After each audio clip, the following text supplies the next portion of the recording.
त्याच्यानंतर तिथलं काम झाल्याच्या नंतर मग आम्ही गेलो आमची थोडी पेट पूजा करायला, कारण की मला खूपच भूक लागली होती, कारण की मी सकाळी काहीच खाल्लेलं नव्हतं. तुम्ही बघितलं होतं मी पोळ्या वगैरे केल्या आणि तशीच नंतर रेडी होऊन निघाले होते. मग आम्ही तिथं खाल्लं, नंतर खाल्ल्याच्यानंतर थोडं पिलं पण, मोजितो वगैरे पिला. आणि त्याच्यानंतर आम्हाला कृष्ण जन्माष्टमीसुद्धा आज होती, त्याच्यामुळे मी हा व्लॉग थोडा लेट पोस्ट करते, ते तुम्हाला थोड्या वेळाने सांगते मी का बरं. तर मग आम्ही तिथून सामान घेतलं कानाचं आणि मग त्यानंतर मग आम्ही निघालो घरी जाण्यासाठी. मग आम्ही पटकन घरी आलो.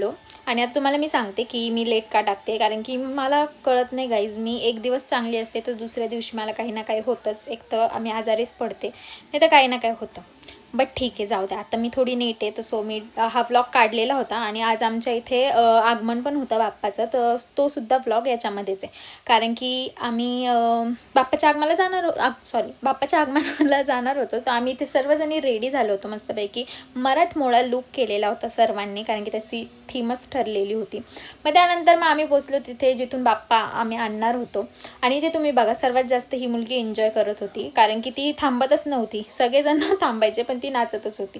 मग आम्ही पण एन्जॉय केला. त्यानंतर बाप्पांचं आगमन झालं, मुखदर्शन तिथे झालं. त्याच्यानंतर मग आम्ही फायनली सर्व संपून घरी आलो. आणि घरी आल्याच्या नंतर पटपट जेवण केलं. आणि जेवण झाल्याच्या नंतर आम्ही जन्माष्टमी सेलिब्रेट केली, कृष्णाजीचा बड्डे. मग इथे जन्माष्टमी सेलिब्रेट केल्याच्या नंतर आता हा व्लॉग मी इथेच एंड करते. भेटूया आपण नेक्स्ट मिनी व्लॉगमध्ये. So bye bye guys, stay tune. भेटूया नेक्स्ट मिनी व्लॉगमध्ये. आणि मी माझी मिनी व्लॉग डेली टाकणार आहे. So bye bye.